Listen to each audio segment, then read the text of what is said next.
الحمد لله نحمده ونستعينه ونستغفره ونؤمن به ونتوكل عليه ونعوذ بالله من شرور أنفسنا ومن سيئات أعمالنا من يهده الله فلا مضل له ومن يضلل فلا هادي له وأشهد أن لا إله إلا الله وحده لا شريك له وأشهد أن محمدا عبده ورسوله أما بعد فقد قال الله تعالى في القرآن الكريم أعوذ بالله من الشيطان الرجيم بسم الله الرحمن الرحيم قل هذه سبيلي أدعو إلى الله على بصيرة أنا ومن اتبعني صدق الله العظيم وقال النبي صلى الله عليه وسلم المؤمنون هينون لينون كالجمل الآنف إن قيد إنقاد وإن أنيخ على صخرة استناخ أو كما قال النبي صلى الله عليه وسلم. அனைத்து புகழும் சர்வலோகத்தை படைத்து பரிபாலித்து போஷித்துக் கொண்டிருக்கும் ஏகநாயன் அல்லாஹ் ஒருவனுக்கே உரித்தாகட்டும். சலாத்தனும் கருணையும் சலாமெனும் ஈடேற்றமும் மக்களை நல்வழியில் அழைத்து நல்லறம் போதிக்க அனுப்ப பெற்ற இறை தூதர்களின் வரிசையில் இறுதியாக வந்துதித்த எங்கள் உயிரிலும் மேலான முஹம்மதே முஸ்தபா அஹ்மதே முஜ்தபா ஸல்லல்லாஹு அலைஹி வஸல்லம் அவர்கள் மீதும் அவர்களை பின்பற்றி அவர்களது குடும்பத்தார்கள் சஹாபாக்கள் தாபிஊன்கள் தபஉ தாபிஈன்கள் கியாமத் நாள் வரைக்கும் வரக்கூடிய முஃமினான முஸ்லிமான ஆண்கள் பெண்கள் அனைவர்கள் மீதும் அல்லாஹ்வுடைய சாந்தியும் சமாதானமும் அன்பும் பாசமும் நேசமும் என்றென்றும் உண்டாவதாக. புனிதமிக்க ஜும்மாவுடைய கடமையை நிறைவேற்றுவதற்காக அல்லாஹ்வுடைய மாளிகைக்கு நேரகாலத்தோடு வந்து இஅ்திகாஃபுடைய நியத்துடன் அல்லாஹ்வுடைய மாளிகையில் அமர்ந்து கொண்டிருக்கும் அல்லாஹ்வின் நல்லடியார்களே, அன்புக்கினிய மேலான பெரியோர்களே, சகோதரர்களே, அனைத்து நிலைமைகளிலும் படைத்த அல்லாஹ் என்னை பார்த்து கொண்டிருக்கிறான் என்று அவனை நினைத்து அவனை அஞ்சி தக்குவா கொண்டு வாழுமாறு முதலில் எனக்கும் அப்பால் உங்களுக்கும் தக்குவாவை கொண்டு வசியச் செய்து கொள்கிறேன், நல்லுபதேசம் செய்து கொள்கின்றேன். அல்லாஹ்வின் நல்லடியார்களே, அன்புக்கினிய மேலான பெரியோர்களே, சகோதரர்களே, நாம் அனைவர்களும் ஒரு சங்கையான ஒரு மாதம் ரஜபுடைய மாதத்தை அடைந்து அதனுடைய கடைசி பகுதியிலே நாம் வீற்றிருக்கின்றோம். இதற்கு அடுத்த மாதம் ஷாபானுடைய மாதம், அதற்கு அடுத்ததாக ரமதானுடைய மாதம் வர இருக்கின்றது. உலமாக்கள் தெளிவுபடுத்துவார்கள், இந்த ரஜபுடைய மாதம் என்பது விதை போடக்கூடிய மாதம், ஷாபானுடைய மாதம் நீர் பாய்ச்சக்கூடிய மாதம், ரமதானுடைய மாதம் அறுவடை செய்யக்கூடிய மாதம். ரமதானிலே நாம் நன்மைகளை அறுவடை செய்ய வேண்டுமாக இருந்தால், ரமதானிலே நாம் நல்ல லாபத்தை பெற வேண்டுமாக இருந்தால், ரஜபுடைய மாதத்திலே இருந்து நாம் விதைகளை போட்டு நீர் பாய்ச்சி அறுவடைக்காக வேண்டி தயாராகுவன் தான் உண்மையான புத்திசாலி. விதை போடவும் இல்லை, நீர் பாய்ச்சவும் இல்லை, அறுவடைக்கு தயாராகக்கூடிய ஒரு மனிதனை பார்த்து நாம் என்ன செல்வோம்? இதைத்தான் உலமாக்கள் விளங்கப்படுத்துகின்றார்கள். ரமலானுடைய மாதம் வருவதற்கு முன்னால் நாம் இப்பொழுதே இருந்து எம்மை தயார்படுத்தி கொள்ள வேண்டும். அதனால்தான் எமது நாட்டில் அதிகமான இடங்களில் புகாரி ஷரீஃப் வாசிக்கப்படுகின்றது, அதனுடைய விளக்கங்கள் சொல்லப்படுகிறது. இதுவும் இந்த ரமலானுடைய மாதத்தை எதிர்கொண்டு நாம் செய்யக்கூடிய ஒரு முக்கியமான ஒரு அம்சமாக இருந்து கொண்டிருக்கின்றது. ஆகவே அல்லாஹ்வின் நல்லடியார்களே, அன்புக்கினிய மேலான பெரியோர்களே, சகோதரர்களே, இந்த ரஜபுடைய மாதம் இஸ்லாமிய மாதங்களில் 7வது மாதம். இந்த 7வது மாதம் என்று சொல்லும் பொழுது இந்த 7வது இலக்கத்துக்கு ஒரு தனிப்பட்ட சிறப்பு இருக்கின்றது. ஹஜ்ஜுக்கு செல்கிறோம், காபத்துல்லாவை சுற்றி வலம் பெறுகிறோம் 7 சுற்றுக்கள். சஃபா மர்வாவுக்கு இடையிலே தொங்கோட்டம் ஓடுகிறோம் 7 சுற்றுக்கள். அரசுடைய நிழலை பெற்றவர்கள் 7 பேர். சூரத்துல் ஃபாத்திஹாவுடைய வசனம் 7 வசனம், சுஜூதுடைய உறுப்புகள் 7. இப்படி 7வது நம்பருக்கு இஸ்லாத்தில் தனித்துவமான ஒரு பிரத்யோகமான ஒரு முக்கியத்துவம் இருக்கின்றது. அதன் அடிப்படையிலே இந்த ரஜபுடைய மாதம் என்பதும் இஸ்லாமிய மாதத்தில் 7வது மாதமாக இருக்கிறது. இந்த மாதத்தில் தான் முதலாவதான ஹிஜ்ரத்துடைய பயணம் ஹபஷாவை நோக்கி நடந்ததும் இந்த ரஜபுடைய மாதத்தில் தான். இளம் சோடிகளை நபி ஸல்லல்லாஹு அலைஹி வஸல்லம் அவர்கள் முதலாவதாக மார்க்க பணி செய்வதற்காக வேண்டி மக்காவிலே இருந்து ஹிஜ்ரத்துடைய பணியை மேற்கொண்டு வைத்தது இந்த மாதம்.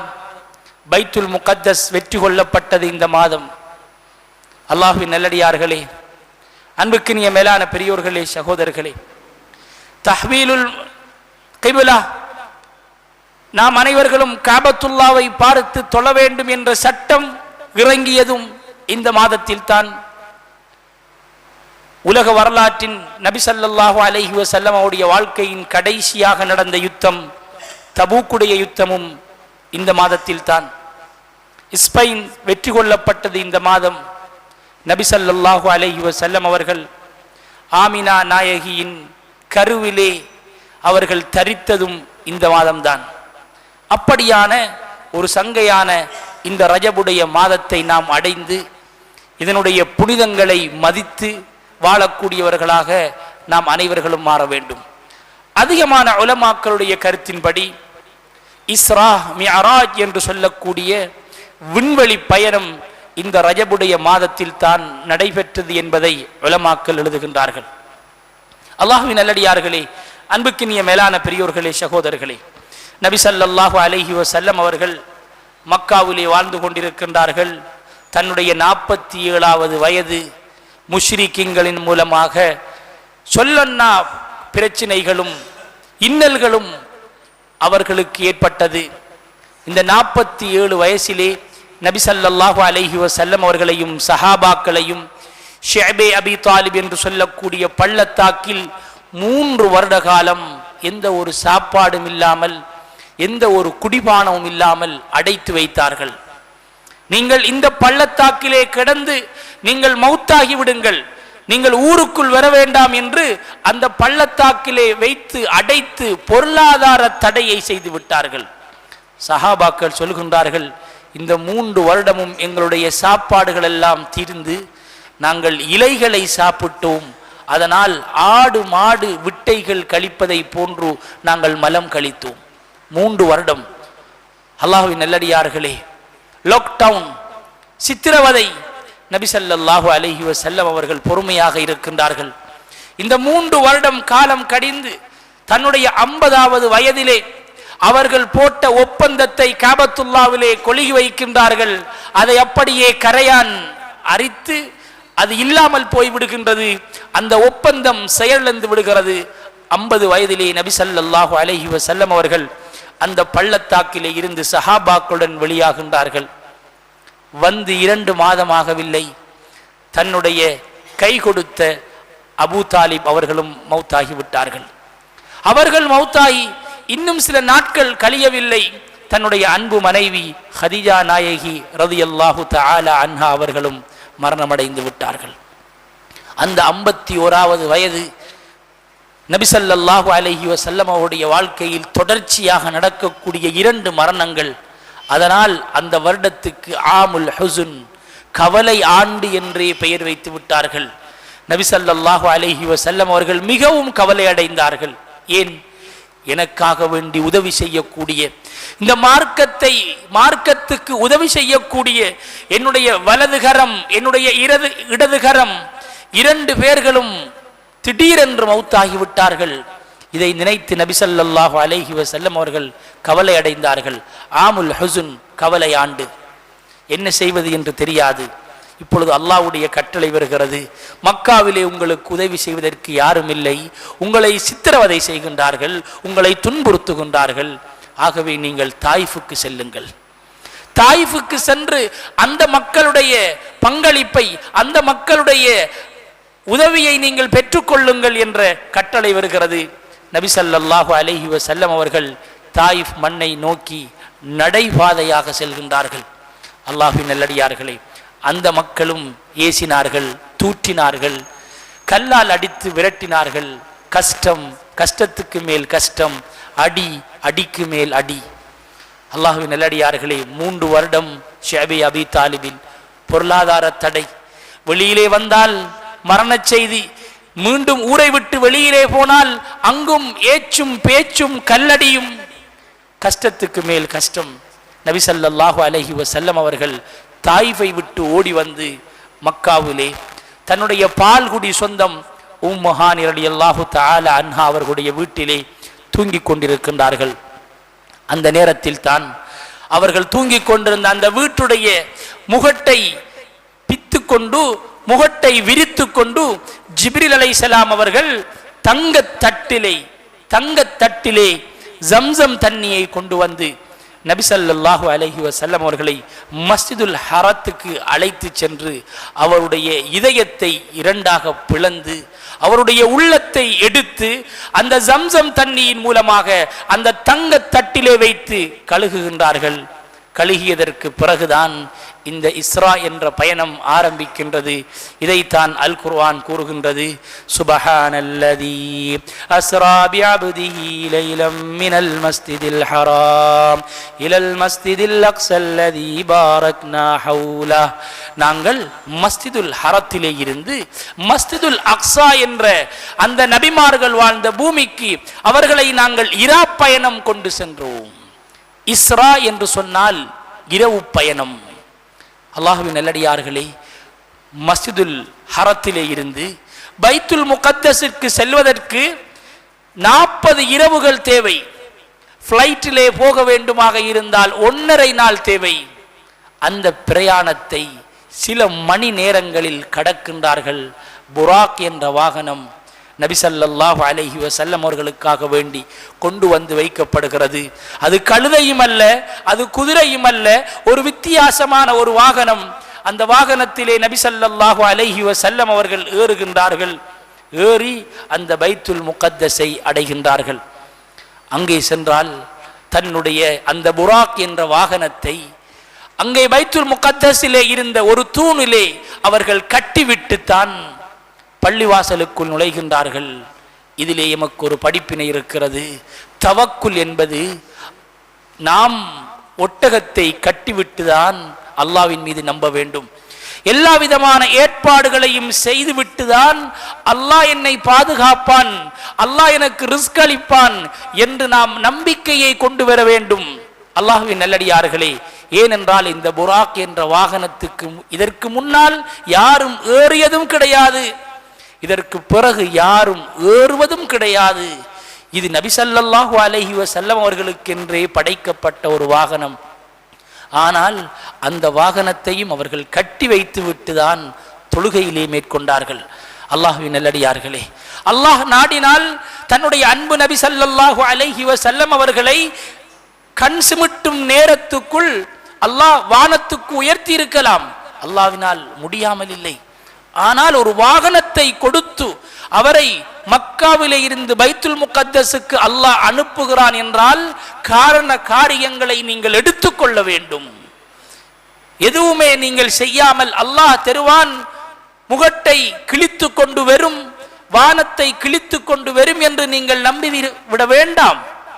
இது தவக்குல் அல்ல, இது தவக்குலுக்கு மாற்றமான விடயம் என்பதை இந்த மாதத்தில் நடந்த இந்த இஸ்ராவுடைய பயணம் எமக்கு உணர்த்துகின்றது. அல்லாஹ்வின் நல்லடியார்களே, நபி ஸல்லல்லாஹு அலைஹி வஸல்லம் அவர்கள் பைத்துல் முகத்தஸுக்குள் நுழைகின்றார்கள். அனைத்து நபிமார்களும் சஃபிலே நிற்கின்றார்கள். அனைத்து நபிமார்களும் சஃபிலே நிற்கின்றார்கள். நபி ஸல்லல்லாஹு அலைஹி வஸல்லம் அவர்கள் இமாமாக நின்று தொழுகை நடத்துகின்றார்கள். இது எதை உணர்த்துகிறது என்றால், எல்லா நபிமார்களுக்கும் தலைவர் எமது ரசூல் அக்ரம் ஸல்லல்லாஹு அலைஹி வஸல்லம் அவர்கள். தொழுகை முடிகின்றது. அல்லாஹ்வின் நல்லடியார்களே, புராக் என்ற வாகனம் கட்டப்பட்டிருக்கிறது.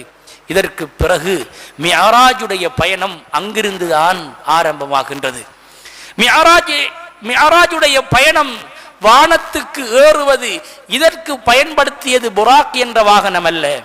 அதற்கு பயன்படுத்தியது ஒரு வகையான ஏணி, தட்டுகள் இருக்கக்கூடிய ஏணி. அந்த ஏணியிலே தான் நபி ஸல்லல்லாஹு அலைஹி வஸல்லம் அவர்களும் ஜிப்ரீல் அலைஹிஸ்ஸலாம் அவர்களும் ஏறி செல்கின்றார்கள். அல்லாஹ்வின் நல்லடியார்களே, ஏன் இந்த மிஅராஜுடைய பயணத்துக்கு, இந்த விண்வெளி பயணத்துக்கு அல்லாஹ் பைத்துல் முகத்தஸை தேர்ந்தெடுத்தான்? அல்லாஹ்வுடைய கஅபத்துல்லா இருக்கக்கூடிய வீட்டிலே இருந்து நபி அவர்களை உயர்த்தாமல் ஏன் பைத்துல் முகத்தஸுக்கு அல்லாஹ் உயர்த்தினான் என்றால் அதிலே முதலாவது காரணம், அது நபிமார்கள் வாழ்ந்த பூமி, நபிமார்களுடைய ஸ்தலம், பரக்கத் பொருந்திய பூமி. அதைத்தான் அல்லாஹ் கூறுகிறான், இலல் மஸ்ஜிதில் அக்ஸல் லதி பாரக்னா ஹவுலா, நாங்கள் பரக்கத் செய்த பூமி. எதனால் அந்த ஊர் பரக்கத்? அந்த பலஸ்தீன் பரக்கத்தான பூமி என்று அல்லாஹ் ஏன் கூறுகிறான்? அதிலே வாழ்ந்த ஆட்சியாளர்களா? அந்த பூமியிலே வாழ்ந்த அறிவாளிகளா? இல்லை, ஆத்மீகவாதிகள். அந்த பூமியிலே வாழ்ந்தவர்கள் யார்?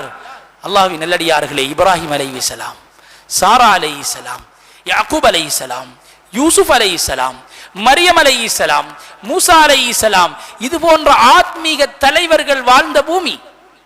இதனால் தான் அந்த பூமி பரக்கத் பொருந்திய பூமி.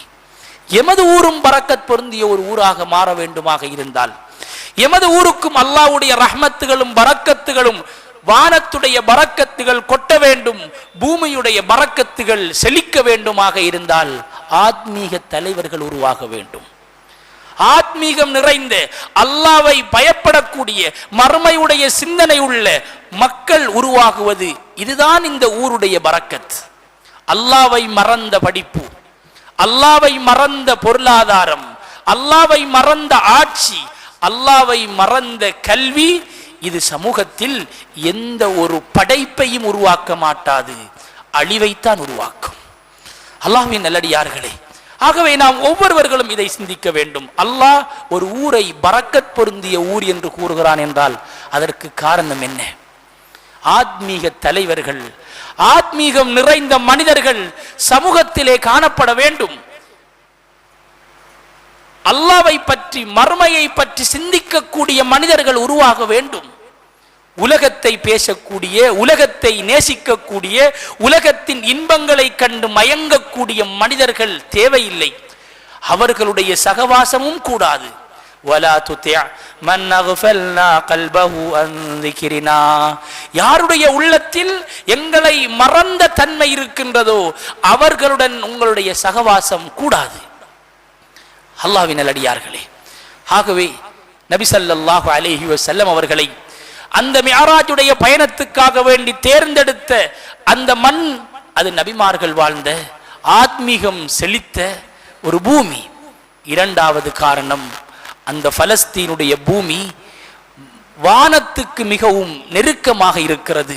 புவியியல் அடிப்படையிலே பார்த்தால், புவியியல் கோலத்தை பார்த்தால் பலஸ்தீனுடைய மண் வானத்துக்கு மிகவும் நெருக்கமாக இருக்கிறது.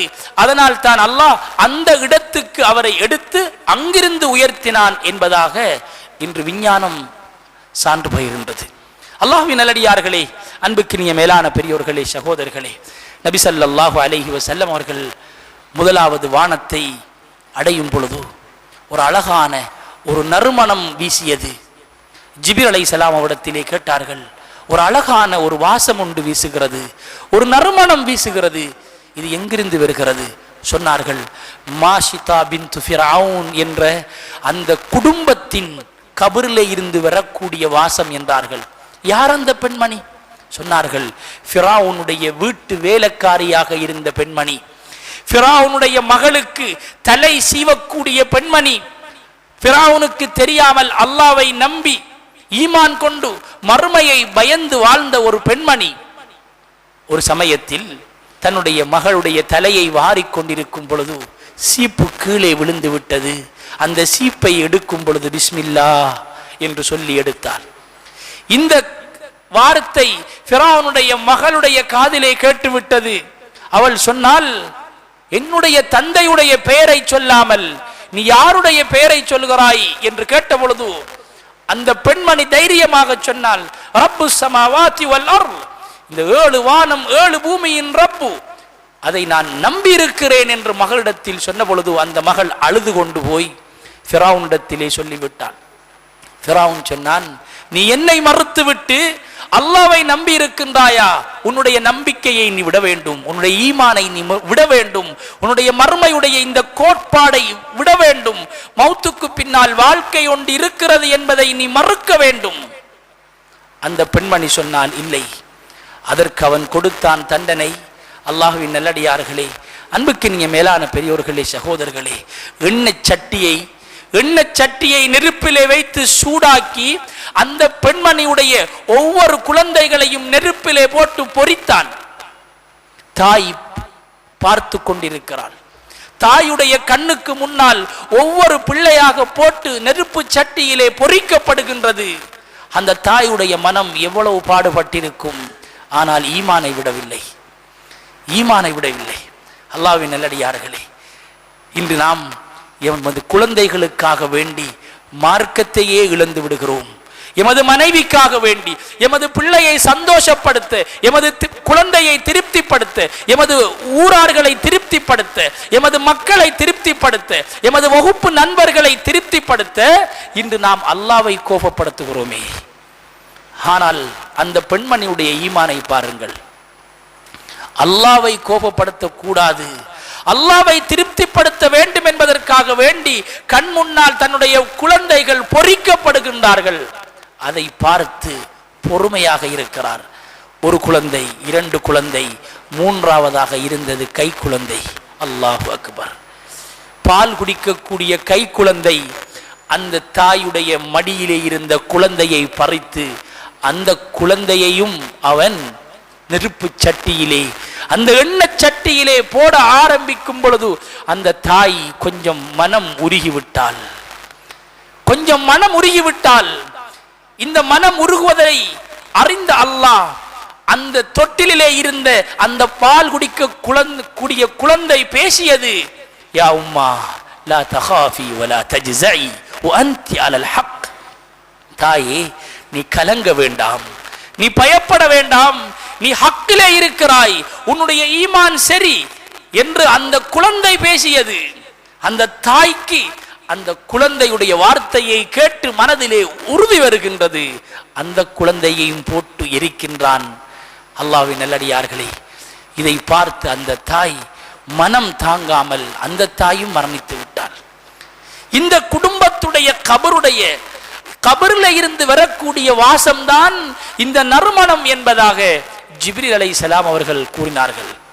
அல்லாஹ்வின் நல்லடியார்களே, அன்புக்கினிய மேலான பெரியோர்களே, சகோதரர்களே, முதலாவது வானம் ஆதம் அலைஹிஸ்ஸலாம், 2வது வானத்திலே யஹ்யா அலைஹிஸ்ஸலாம், ஈசா அலைஹிஸ்ஸலாம், 3வது வானத்தில் இத்ரீஸ் அலைஹிஸ்ஸலாம், 4வது வானத்தில் யூசுப் அலைஹிஸ்ஸலாம், 4வது வானத்திலே இத்ரீஸ் அலைஹிஸ்ஸலாம், 5வது வானத்தில் ஹாரூன் அலைஹிஸ்ஸலாம், 6வது வானத்திலே மூசா அலைஹிஸ்ஸலாம், 7வது வானத்திலே இப்ராஹிம் அலைஹிஸ்ஸலாம்.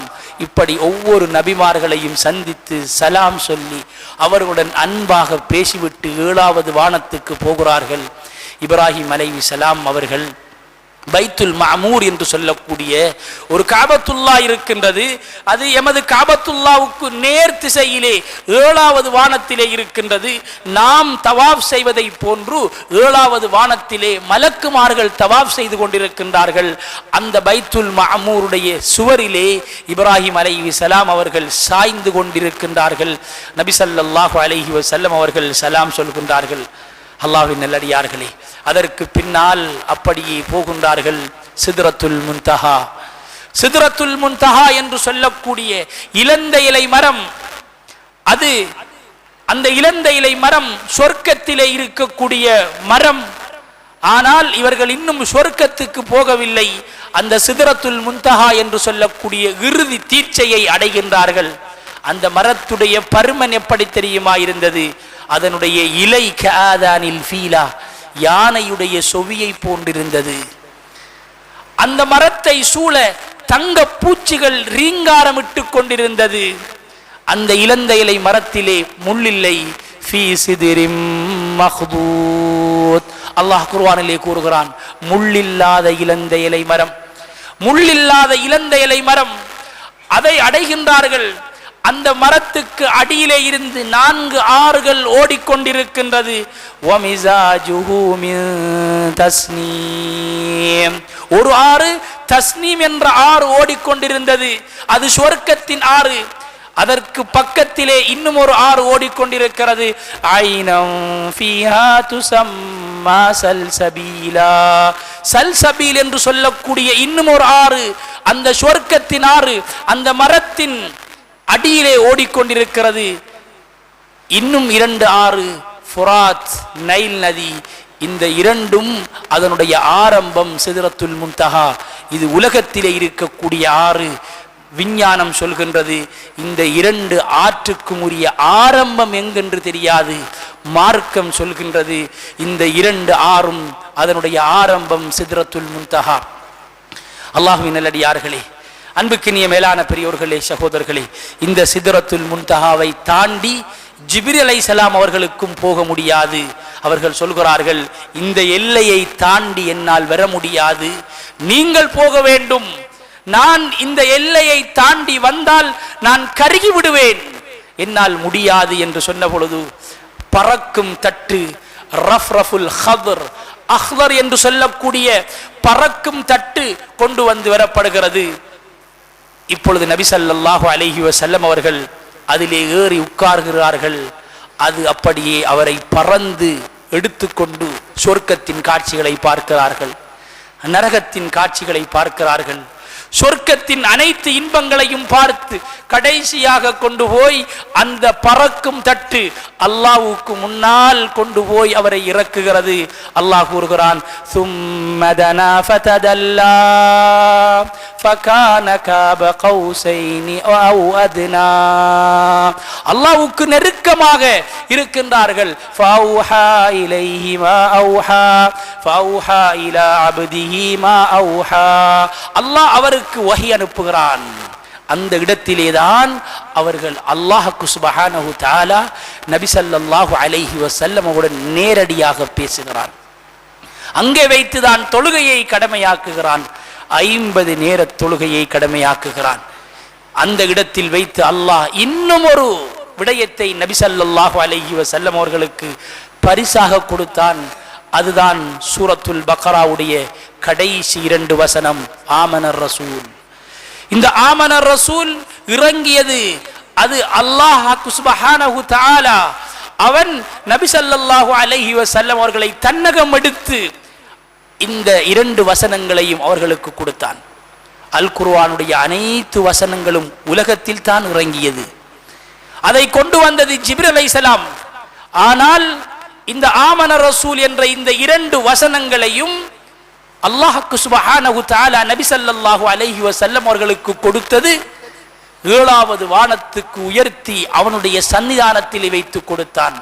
அந்த அளவு சிறப்பு மிக்க ஒரு வசனம்தான் இந்த ஆமனர் ரசூல். சொன்னார்கள் நபி ஸல்லல்லாஹு அலைஹி வஸல்லம் அவர்கள், இதற்கு முன்னால் எந்த நபிக்கும் இதை போன்று வசனங்கள் கொடுக்கப்படவில்லை.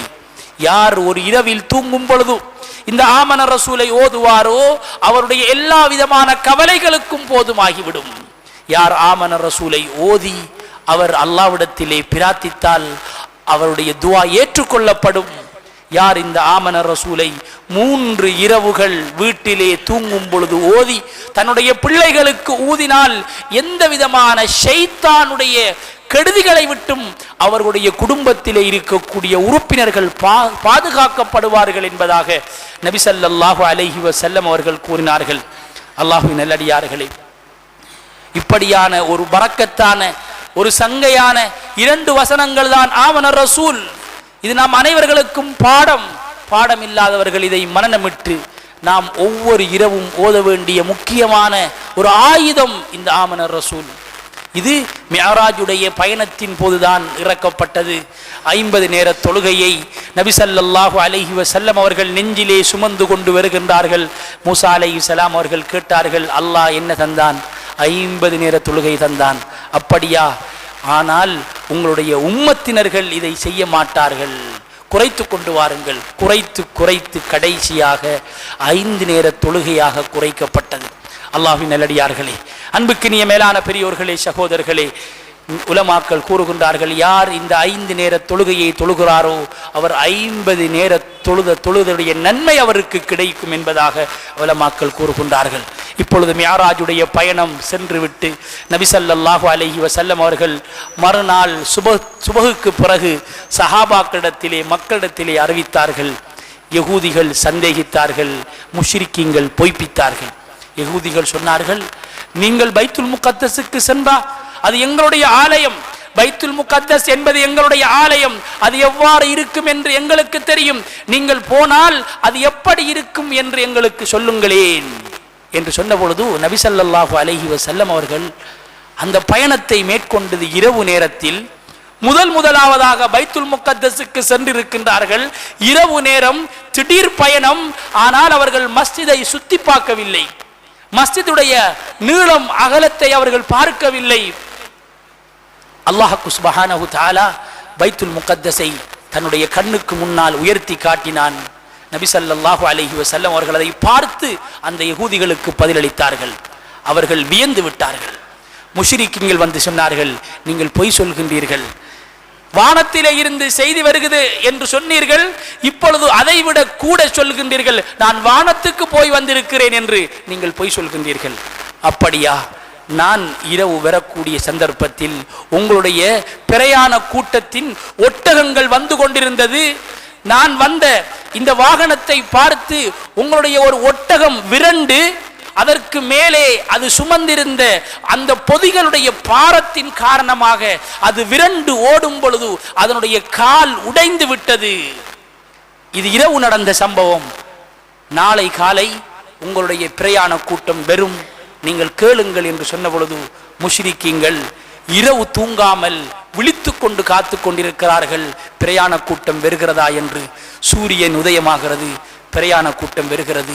கேட்கின்றார்கள், இப்படி ஒரு சம்பவம் நடந்ததா? ஆம் என்று சொன்ன பொழுது அவர்கள் வாயடைத்து போய்விட்டார்கள். இந்த சம்பவத்தை முதலாவதாக உண்மைப்படுத்தியவர் அபூபக்கர் ரலியல்லாஹு தஆலா அன்ஹு. அதனால் தான் அவருக்கு சித்தீக், உண்மையாளர் என்று பெயர். அல்லாஹ்வின் நல்லடியார்களே, இந்த தொழுகையை நபி ஸல்லல்லாஹு அலைஹி வஸல்லம் அவர்கள் தன்னுடைய சக்கராத்திலும் விடவில்லை, தன்னுடைய சக்கராத்திலும் விடவில்லை.